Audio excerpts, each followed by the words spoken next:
जिसके बारे में कहा जाता है कि वो अकेला वन मैन आर्मी है। तो ये कहानी है जसवंत सिंह रावत जी की।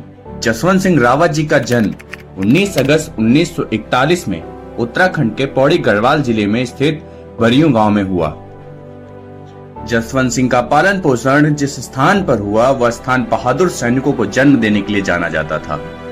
जसवंत सिंह जी बचपन से ही देश के लिए कुछ बड़ा करना चाहते थे, जिसके कारण मात्र 17 वर्ष की आयु में भारतीय सेना में भर्ती होने के लिए चले गए, किंतु उम्र कम होने के चलते उनको सेना में शामिल नहीं किया गया।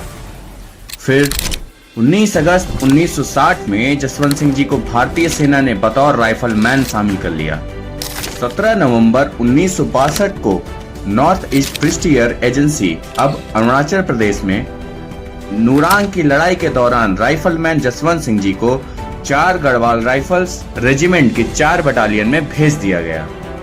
उस दिन 4 गढ़वाल राइफल्स ने अपने स्थान पर पीपल लिबरेशन आर्मी के 2 हमलों को पीछे खदेड़ दिया। तीसरे घुसपैठ के दौरान एक चीनी MMG भारतीय बचाव के करीब ही आ गई थी और उसकी स्थिति पर सटीक रूप से गोलीबारी कर रही थी। राइफलमैन जसवंत सिंह, लांस नायक त्रिलोक सिंह नेगी और राइफलमैन गोपाल सिंह गोसाई के साथ मिलकर मीडियम मशीन गन को वश में करने के लिए स्वेच्छा से सामने आए और रावत और गोसाई ने नेगी को कवर फायर दिया। मशीन गन के करीब ग्रेनेड फेंक के मशीन गन का मुंह बंद किया। लौटते समय गोसाई और नेगी की जान चली गई। जसवंत सिंह जी गंभीर रूप से घायल हुए। वह पकड़े गए हथियार के साथ वापस लौटे में सफल हुए। इस लड़ाई में 300 चीनी हताहत हुए, जबकि 4 गढ़वाल राइफल्स के 2 जवान देश पर बलिदान हो गए। जसवंत सिंह जी की कंपनी ने अंततः पीछे हटने का फैसला लिया, लेकिन जसवंत सिंह जैसा बहादुर वीर योद्धा कहां पीछे हटने वाले थे। उन्होंने पीछे हटने से साफ इनकार कर दिया और वहीं डटे रहे और इन्होंने सैला और नूरा नाम की 2 स्थानीय मोनपा लड़कियों की मदद से लड़ाई जारी रखी और इस युद्ध के दौरान सैला बलिदान हो गई और नूरा को पकड़ लिया गया।